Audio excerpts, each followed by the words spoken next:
Sir sir इस तरह आ जाओ हट जाओ आगे सेट हो sir sir sir sir sir sir sir sir इधर। दिल्ली में जितने भी बच्चे हैं उन सब बच्चों को मैं अपना बच्चा मानता हूँ।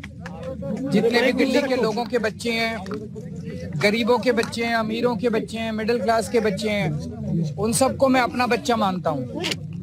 और मैं चाहता हूँ कि सभी दिल्ली के सभी बच्चों को अच्छी से अच्छी शिक्षा मिलनी चाहिए। चाहे गरीब का बच्चा हो, चाहे अमीर का बच्चा हो, सबको अच्छी से अच्छी शिक्षा मिलनी चाहिए। कई लोग ऐसे हैं जिनको भगवान ने साधन दिए हैं, वो अपने बच्चों को विदेशों में पढ़ाई करने भेजते हैं। हम चाहते हैं कि हमारे गरीबों के, मिडिल क्लास के बच्चों को भी विदेशों जैसी अच्छी से अच्छी शिक्षा मिले। अब सब बच्चे तो विदेश जा नहीं सकते, तो हमने दिल्ली में स्कूल अच्छे कर दिए। अब हम अपने सरकारी स्कूलों के टीचर्स को विदेशों में ट्रेनिंग के लिए भेज रहे हैं। वो वहां पे दुनिया की बेस्ट ट्रेनिंग लेके आएंगे। हम उन्हें फिनलैंड भेज रहे हैं। फिनलैंड दुनिया का वो देश माना जाता है जहां दुनिया में सबसे अच्छी शिक्षा फिनलैंड में दी जाती है। तो हम दिल्ली के सरकारी स्कूलों के टीचर्स को फिनलैंड भेज रहे हैं, वहां से वो ट्रेनिंग लेके आए और हमारे सरकारी स्कूलों में हमारे बच्चों को शिक्षा दें। अभी तक 1000 से ज्यादा टीचर्स की और प्रिंसिपल्स की हम विदेशों में ट्रेनिंग करा चुके हैं।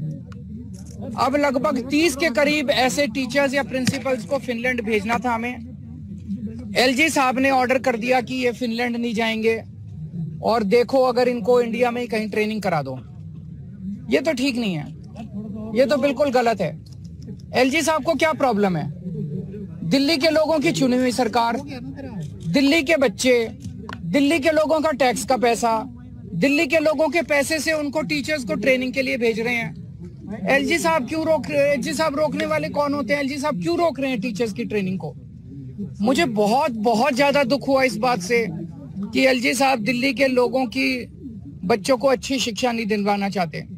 मैं आपको पकड़ना एक बार, मैं सुप्रीम कोर्ट का ऑर्डर लेके आया हूँ। ये सुप्रीम कोर्ट का ऑर्डर है, ये देखो, सारे जने कैमरे पे दिखा दो, ये सुप्रीम कोर्ट का ऑर्डर है।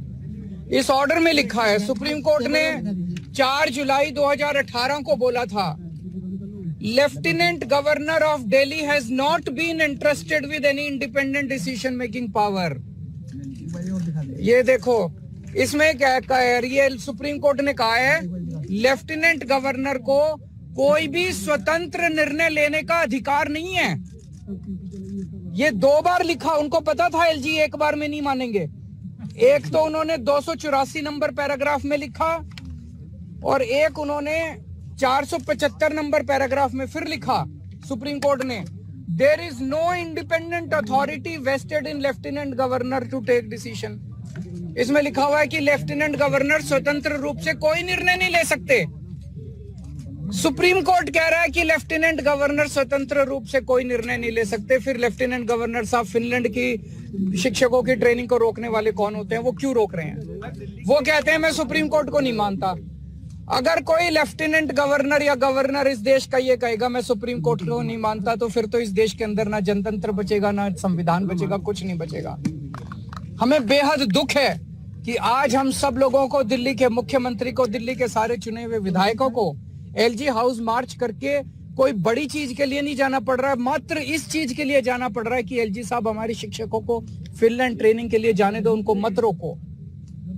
अगर दिल्ली का चुनाव हुआ, दिल्ली के 2 करोड़ लोगों ने वोट डाल के अपने मुख्यमंत्री को चुना, 70 में से 62 सीट दी, वो मुख्यमंत्री अगर अपने शिक्षकों को फिनलैंड ट्रेनिंग नहीं भेज सकता तो फिर क्या फायदा है ऐसे चुनाव का और क्या फायदा है जनतंत्र का? अभी हम सारे जा रहे हैं और मैं उम्मीद करता हूं कि एलजी साहब को अपनी गलती का एहसास होगा और वो शिक्षकों को ट्रेनिंग के लिए जाने दें। बहुत सारे काम इन दिनों में एलजी साहब ने, जैसे मैंने अभी आपको दिखाया, एलजी साहब ने दिल्ली में योगा क्लासेस रोक दी। बताओ, योगा क्लासेस रोकने से एलजी साहब को क्या फायदा हुआ? 17,000 लोग डेली योगा करते थे, मैं उनको फ्री में योगा कराता था। एलजी साहब ने अफसरों को बोल के दिल्ली के सारे मोहल्ला क्लिनिक्स की सारी पेमेंट रुकवा दी, दवाइयां रुकवा दी, टेस्ट रुकवा दिए, डॉक्टरों की तनख्वाह रुकवा दी, मोहल्ला क्लिनिक का रेंट रुकवा दिया, मोहल्ला क्लिनिक का बिजली का बिल रुकवा दिया। दिल्ली जल बोर्ड की सारी पेमेंट्स रुकवा दी इस बार। हम चाहते थे 24 घंटे पानी और यमुना की सफाई के ऊपर मिशन मोड में काम करना, तो हमने कई हजार करोड़ रुपए जल बोर्ड के लिए रखे थे, कोई पेमेंट नहीं होने दी दिल्ली जल बोर्ड की। एलजी साहब ने डीटीसी के बस मार्शल, जो हमने महिलाओं की सुरक्षा के लिए बस मार्शल लगाए हैं डीटीसी की बसों में, उनकी 3 महीने से पेमेंट नहीं होने दी। पता नहीं कितने सारे काम एलजी साहब ने रोक दिए। तो ये सुप्रीम कोर्ट के ऑर्डर की कोई वैल्यू ही नहीं है। सुप्रीम कोर्ट कह रहा है एलजी साहब कोई एक्शन नहीं ले सकते, कोई स्वतंत्र रूप से निर्णय नहीं ले सकते, तो फिर एलजी साहब ये सारे काम कैसे रुकवा सकते हैं? अभी एलजी साहब के पास जा रहे हैं और मैं उम्मीद करता हूं कि एलजी साहब सुप्रीम कोर्ट, मेरी अपील एलजी साहब से एक ही अपील है, संविधान को माने, सुप्रीम कोर्ट के ऑर्डर को माने। जब मैं परसों मिला, कहते हैं ये सुप्रीम कोर्ट की राय है। मैं एलजी साहब से कहूंगा एक अच्छा एडवाइजर रखें जो संविधान समझता हो और जो कॉन्स्टिट्यूशन और सुप्रीम कोर्ट को समझता हो। एलजी, सुप्रीम कोर्ट के ऑर्डर सुप्रीम कोर्ट की राय नहीं होती है। सुप्रीम कोर्ट के ऑर्डर सबके ऊपर बाध्य होते हैं, बाइंडिंग होते हैं। सीधे यहीं से चल रहे हैं।